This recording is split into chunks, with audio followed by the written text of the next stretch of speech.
Time for more Easter eggs in the Magic the Gathering and Final Fantasy crossover, so let's look at one of the best villains in the series, and also one of the pettiest jerks in the series, Emet-Selch, Unsundered. To start with, you can see in the art, Emet-Selch is seen here shown in Amarat from the game, the town he sort of created using his magics to kind of be a reflection of what he missed with the Ascians, what he was trying to restore. Also has vigilance, because he is essentially a limitless font of power. He can be defeated, but he has so much magic welling within him as an Ascian that he can just continuously use his powers and do different things. When he enters or attacks, draw a card, then discard a card. The thing about Emet-Selch is it is achieving his goal at any cost.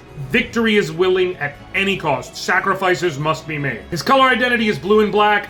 Makes perfect sense for him, a focus on magic, and honestly, his whole thing is about trying to revive his lost people, to bring back the Ascians, to unsunder them, so to speak, so that kind of works, especially because he's not doing it through particularly holy means, if you will. He is willing to sacrifice people to do it.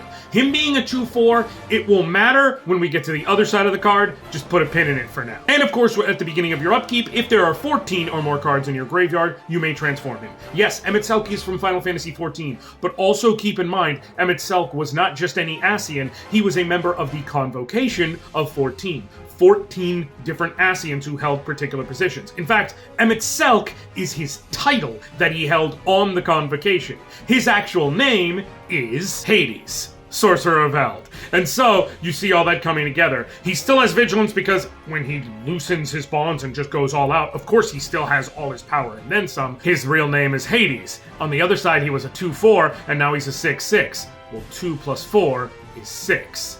Hades. 6 and 6/6.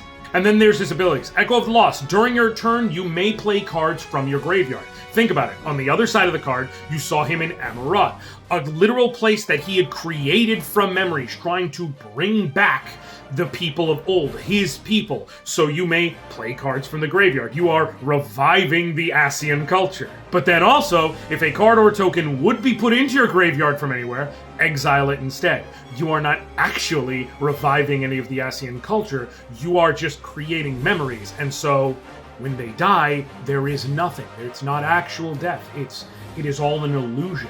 So then it is gone forever when it is gone. So you're reflecting, essentially, Amarat and its existence and what Emet-Selch did. Oh, it's so good! This card is essentially a perfect representation of Emet-Selch at the end of Shadowbringers and all that he does, and it just encapsulates the entire endgame of that expansion perfectly, and I can't wait to see more of it. What card do you think is going to be tomorrow? What cards are you most excited to see? Shout it out down below, and as always, I'll catch you later, y'all.